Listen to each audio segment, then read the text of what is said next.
Se hacen muchas comparaciones señalando que las Fuerzas Armadas son privilegiadas, ya que tienen un sistema de pensiones diferente al existente para los civiles. Estas aseveraciones son arbitrarias, ya que los datos y cifras no se refieren a un mismo concepto y no son comparables entre sí, principalmente porque tienen objetivos distintos a las pensiones de vejez de seguridad social. Por otra parte, no consideran aspectos inherentes a la vida de un uniformado. Veamos a lo que me refiero.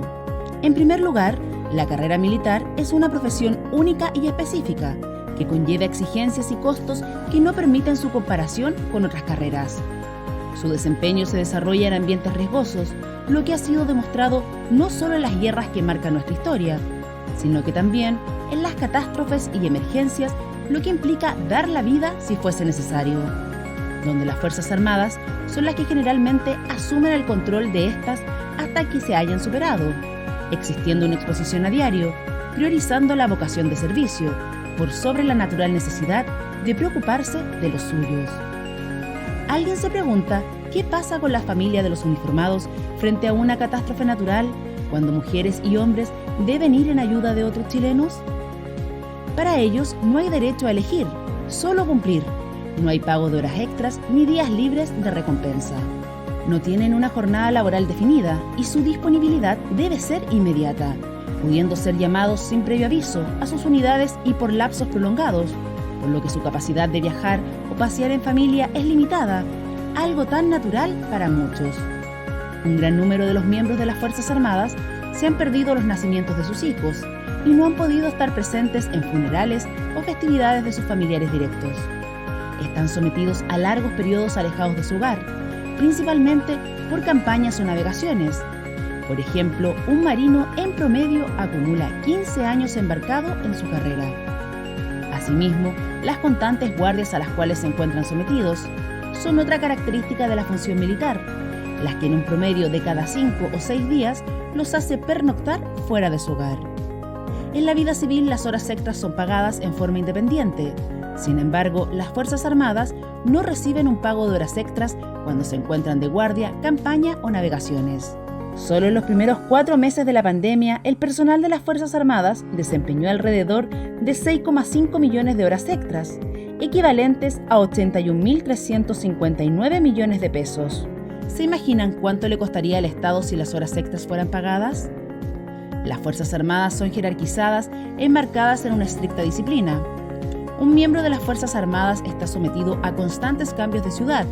El impacto familiar es enorme, afectando muchas veces el desarrollo laboral de su cónyuge, ya que gran parte de las destinaciones no existen trabajos para ejercer determinadas carreras. Los hijos también se ven perjudicados por los reiterados cambios de colegio, generándoles problemas emocionales y académicos. En relación a los sueldos, un servidor de las Fuerzas Armadas recibe menos del promedio del mercado a igualdad de calificación y nivel de responsabilidad. Asimismo, sus salarios son inferiores que las de un empleado público del Estado de grado de sueldo y responsabilidad equivalente.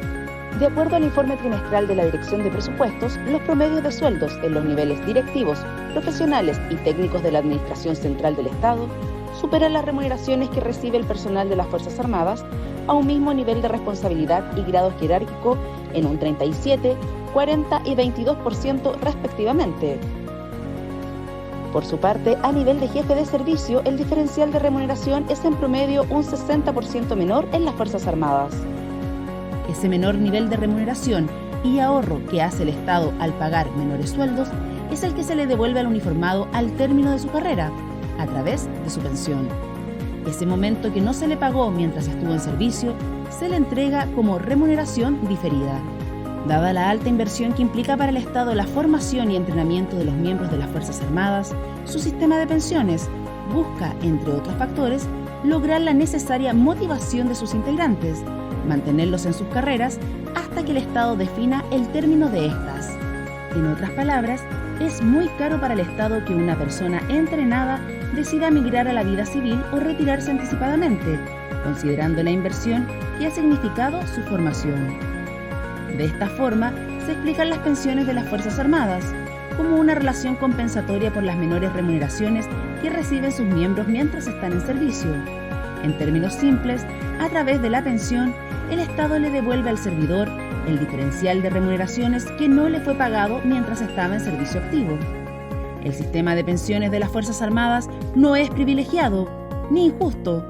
Es una forma que Chile, como muchos otros países, retribuyen al personal en retiro de estas, por su abnegada vocación de servicio de toda una vida, por ese alto costo personal y familiar que no se le pagó durante su carrera.